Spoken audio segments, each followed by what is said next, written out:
Hello, my friends. Great angle. There is a certain someone who has missed me just a little. We're in a tiny chair. Can you see him? Look at him. He is curled up in my lap. And this chair, see if I can get a better angle. This chair is not really it's the same as that chair. And he is snuggled right up in my, oh, he's probably going to get down because he's like, this doesn't fit me, Mom. It doesn't fit me. It doesn't fit me. He missed his mom very, very much, didn't he? Yeah. All right. You may get down if you want. He just came running over and jumped. Here, get up in this chair beside Mama. Take your toy and come up here. Get up there. There. All right. He'll sit here. Oh no, he's gonna get down. He's gonna come sit by me. He won't even sit in the chair. He's gotta come sit right here beside me. He has missed me. He was Sebastian. He was very melancholy the whole time I was gone. We were gone. I mean, it was probably partially he missed Tilson, but I think he missed his mom. Marin's still in bed because we didn't get to bed until 3 a.m. and she didn't want to go to bed until we got home. And so, whoo, girl, I'm a little wore out and I have a terrible headache. But that ain't stopping me from what's on my plate today. And that is devotions with y'all. So happy birthday, Meredith. I hope this is a weird angle and you're just going to have to look at me from the side. See if I can adjust this at all. Well, I mean, you're looking at the Bible, not my face. So there. All right, January 9th. Esau sells his birthright, Genesis 25, 27 through 34. As the boys grew up, Esau became a skillful hunter. He was an outdoorsman, but Jacob had a quiet temperament, preferring to stay at home. Isaac loved Esau because he enjoyed eating the wild game Esau brought home, but Rebekah loved Jacob. One day, when Jacob was cooking some stew, Esau arrived home from the wilderness, exhausted and hungry. Esau said to Jacob, I'm starved. Give me some of that red stew. This is how Esau got his other name, Edom, which means red. All right, Jacob replied, but trade me your rights as the firstborn son. Look, I'm dying of starvation, said Esau. What good is my birthright to me now? But Jacob said, first you must swear that your birthright is mine. So Esau swore an oath, thereby selling all his rights as the firstborn son to his brother Jacob. Then Jacob gave Esau some bread and lentil stew. Esau ate the meal and then got up and left. He showed contempt for his rights as the firstborn. Isaac deceives Abimelech, Genesis 26, 1 through 11. A severe famine now struck the land, as had happened before in Abraham's time. So Isaac moved to Gerar, where Abimelech, king of the Philistines, lived. The Lord appeared to Isaac and said, do not go down to Egypt, but do as I tell you. Live here as a foreigner in this land, and I will be with you and bless you. I hereby confirm that I will give all these lands to you and your descendants, just as I solemnly promised Abraham your father. I will cause your descendants to become as numerous as the stars of the sky, and I will give them all of these lands. And through your descendants, all the nations of the earth will be blessed. I will do this because Abraham listened to me and obeyed all my requirements, commands, decrees, and instructions. So Isaac stayed in Gerar. When the men who lived there asked Isaac about his wife Rebekah, he said, she is my sister. He was afraid to say, she is my wife. He thought, they will kill me to get to her because she is so beautiful. Does this sound familiar? But sometime later, Abimelech, king of the Philistines, looked out his window and saw Isaac caressing Rebekah. Immediately, Abimelech called for Isaac and exclaimed, she is obviously your wife. Why did you say she is my sister? Because I was afraid someone would kill me to get her from me, Isaac replied. How could you do this to us? Abimelech exclaimed. One of my people might easily have taken your wife and slept with her, and you would have made us guilty of great sin. Then Abimelech issued a public proclamation. Anyone who touches this man or his wife will be put to death. Conflict over water rights, Genesis 26, 12 through 25. When Isaac planted his crops that year, he harvested 100 times more grain than he planted, for the Lord blessed him. He became a very rich man, and his wealth continued to grow. He acquired so many flocks of sheep and goats and herds of cattle and servants that the Philistines became jealous of him. So the Philistines filled up all of Isaac's wells with dirt. These were the wells that had been dug by the servants of his father, Abraham. Finally, Abimelech ordered Isaac to leave the country. Go somewhere else, he said, for you have become too powerful for us. So Isaac moved away to the Gerar Valley, where he set up his tents and settled down. He reopened the wells his father had dug, which the Philistines had filled in after Abraham's death. Isaac also restored the names Abraham had given them. Isaac's servants also dug in the Gerar Valley and discovered a well of fresh water. And then the shepherds from Gerar came and claimed the spring. This is our water, they said, and they argued over it with Isaac's herdsmen. So Isaac named the well Esek, which means argument. Isaac's men dug another well, but again there was a dispute over it. So Isaac named it Sitnah, which means hostility. Abandoning that one, Isaac moved on and dug another well. This time there was no dispute over it, so Isaac named the place Rehoboth, which means open space. For he said, "At last the Lord has created enough space for us to prosper in this land." From there, Isaac moved to Beersheba, where the Lord appeared to him on the night of his arrival. "I am the God of your father Abraham," he said. "Do not be afraid, for I am with you and will bless you. I will multiply your descendants, and they will become a great nation. I will do this because of my promise to Abraham my servant." Then Isaac built an altar there and worshipped the Lord. He set up his camp at that place, and his servants dug another well.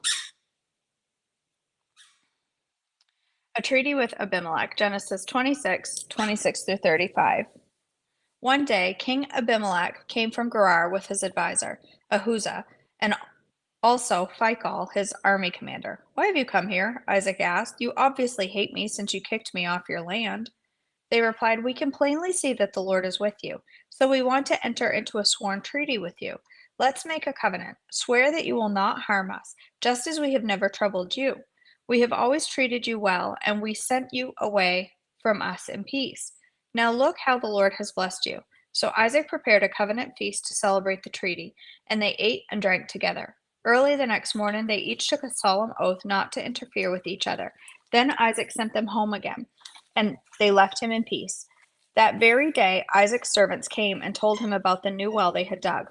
"We found water," they exclaimed. So Isaac named the well Sheba, which means oath. And to this day, the town that grew up there is called Beersheba, which means well of the oath. At the age of 40, Esau married two Hittite wives, Judith, the daughter of Beeri, and Basemath, the daughter of Elon. But Esau's wives made life miserable for Isaac and Jacob. Jacob steals Esau's blessing, Genesis 27, 1 through 40. One day, when Isaac was old and turning blind, he called for Esau, his older son, and said, "My son." "Yes, father," Esau replied. "I am an old man now," Isaac said, "and I don't know when I may die. Take your bow and quiver full of arrows and go out into the open country to hunt some wild game for me. Prepare my favorite dish and bring it here for me to eat. Then I will pronounce the blessing that belongs to you, my firstborn son, before I die." But Rebekah overheard what Isaac had said to his son Esau.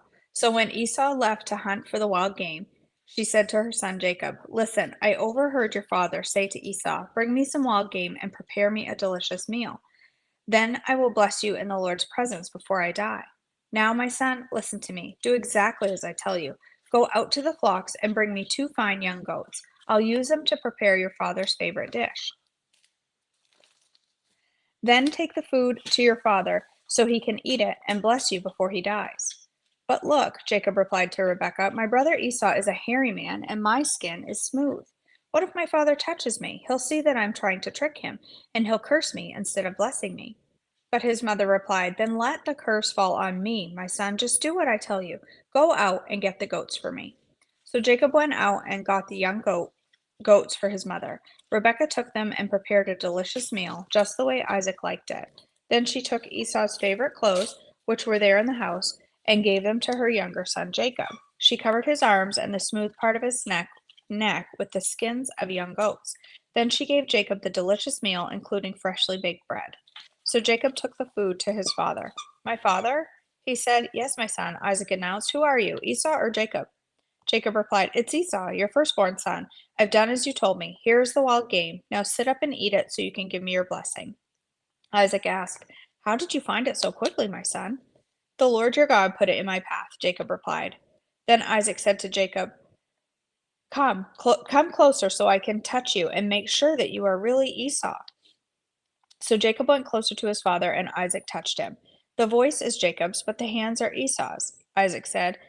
But he did not recognize Jacob because Jacob's hands felt hairy just like Esau's. So Isaac prepared to bless Jacob. "But are you really my son Esau?" he asked. "Yes, I am," Jacob replied.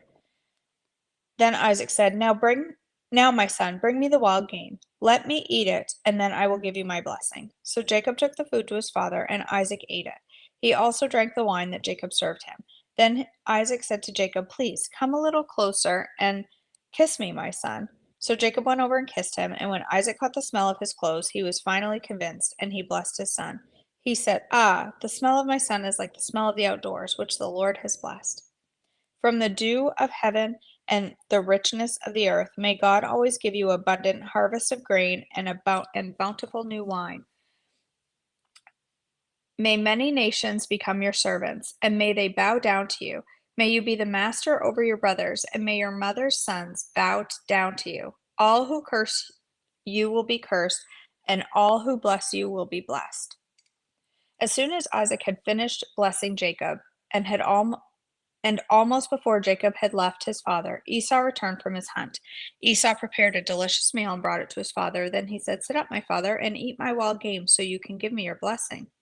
But Isaac asked him first, "Who are you?" Esau replied, "It's your son, your firstborn, Esau." Isaac began to tremble uncontrollably and said, "Then who just served me wild game? I have already eaten it, and I blessed him just before you came. And yes, that blessing must stand." When Esau heard his father's words, he let out a loud and bitter cry. "Oh, my father, what about me? Bless me too," he begged. But Isaac said, "Your brother was here, and he tricked me. He has taken away your blessing." Esau exclaimed, "No wonder his name is Jacob, for now he has cheated me twice. First he took my rights as the firstborn, and now he has stolen my blessing. Oh, haven't you saved even one blessing for me?" Isaac said to Esau, "I have made Jacob your master, and have declared that all his brothers will be his servants. I have guaranteed him an abundance of grain and wine. What is left? What is left for me to give you, my son?" Esau pleaded, "But do you only have one blessing? Oh, my father, bless me too." Then Esau broke down and wept. Finally, his father Isaac said to him, "You will live away from the richness of the earth, and away from the dew of the heavens above. You will live by your sword, and you will serve your brother. But when you decide to break free, you will shake his yoke from your neck." Jacob flees to Paddan Aram. Genesis 27:41 through 28:5. From that time on, Esau hated Jacob because their father had given Jacob the blessing. And Esau began to scheme, "I will soon be mourning my father's death, then I will kill my brother Jacob." But Rebekah heard about Esau's plans, so she sent for Jacob and told him, "Listen, Esau is consoling himself by plotting to kill you. So listen carefully, my son. Get get ready and flee to my brother Laban in Haran. Stay there with him until your brother cools off. When he calms down and forgets what you have done to him, I will send for you to come back. Why should I lose both of you in one day?" Then Rebekah said to Isaac, "I'm sick and tired of these local Hittite women. I would rather die than see Jacob marry one of them." So Isaac called for Jacob, blessed him, and said, "You must not marry any of the Canaanite women. Instead, go at once to Paddan Aram to the house of your grandfather Bethuel and marry one of your uncle Laban's daughters. May God Almighty bless you and give you many children, and may your descendants multiply and become many nations. May God pass on to you and your descendants the blessings he promised to Abraham. May you own this land where you are now living as a foreigner, for God gave this land to Abraham." So Isaac sent Jacob away, and he went to Paddan Aram to stay with his uncle Laban, his mother's brother, the son of Bethuel the Aramean. You did, Hannah? Are you reading a chronological Bible? That's what we're reading. All right, let me put up the caption. We are almost done with the sections of her reading to people. We've got two left, right? Yes. So she's writing poems to Amanda and Rosanna, and then we'll move on to spiritual moments, which I'm looking forward to. I think the rest of the spiritual moments. All right. To Amanda. To Amanda Ptolemy Andrews. Amanda, you are a lovely lady with black hair and sparkling brown eyes. You master the health zone, which is very wise. You visit the market for organic foods that's in the healthy zone, a good walk or workout for those bones. You love the outdoors, hiking in the mountains and watching plants grow. You love to cook for your family. This is another way for your love to show. You have many gifts the Lord has given to you. You can sing like a bird and love music too. You are truly a blessing for all that can see. You are a blessing to me. In everything you say and do, let Jesus be a part. Love Jesus with all of your heart. These are such sweet memories for these people to own and hang on to, these poems written by this lady, to own a just to own a sweet word like that from somebody. That's really neat. All right, let me scroll through the chat. Get back to the beginning. I know it's up close and personal here this morning. Happy birthday to you, Meredith. Oh, Robin, I'm glad you got some sleep. Oh, have fun, Sarah. It's not so bad. It'll be over quick. Joyce, are you getting the chat? Sometimes the Facebook does weird things. It's not snowing here, but it is going to be a bad storm today. It's pouring, which makes me nervous. You know, new house, you just never know. I get nervous.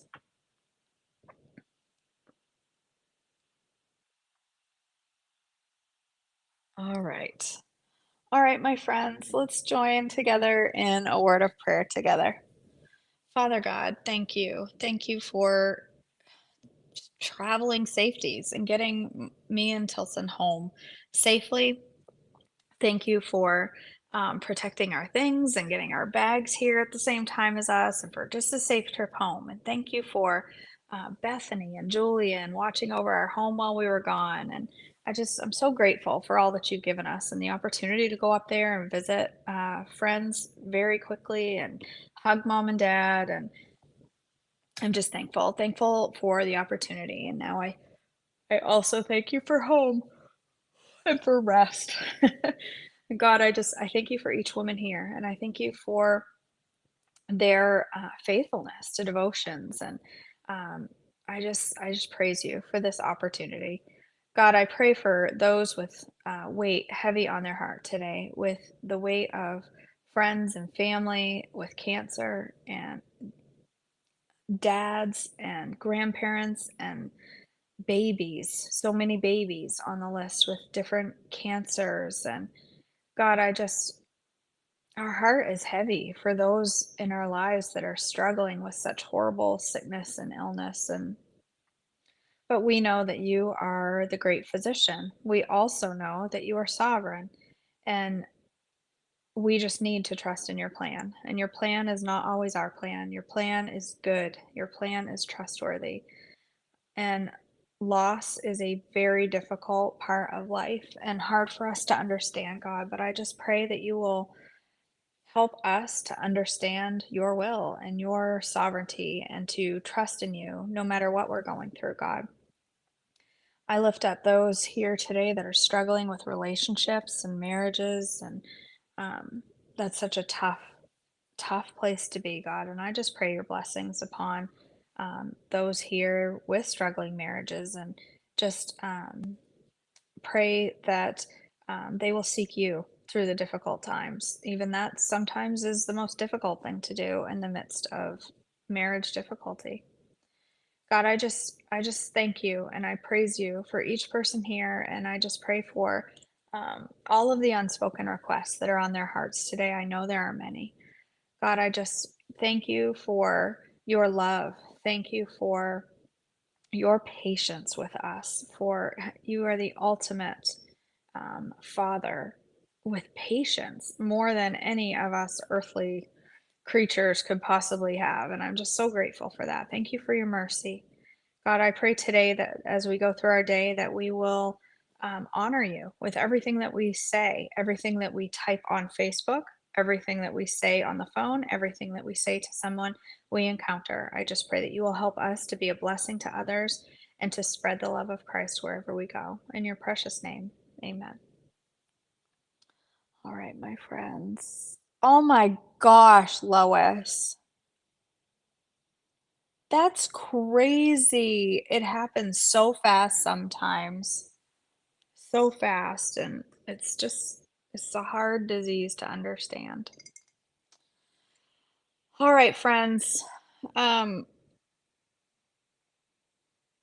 I'm going to have I have a menu, but I haven't printed it out and I need to grocery shop. I think I'm just gonna do an Instacart. I feel really bad Instacarting in this weather, but I'll make sure they get a good tip because I feel really guilty asking somebody to come out because I don't want to go. I don't have much batteries dead in my car, so I can't go anywhere anyway. So, um, I don't know if I'll go live I don't think I'm gonna go live for lunch today. I think I'll be back on my normal routine tomorrow, back to cooking live for you all.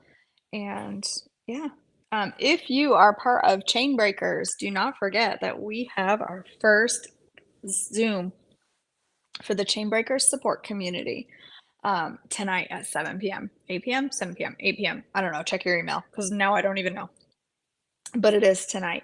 And if you are not part of the Chain Breakers support community, it is growing into something very beautiful. It's really the Marco Polo is really something beautiful. So you need another. He was at the beginning, Faith. You got to go back and look at the beginning and see what he did.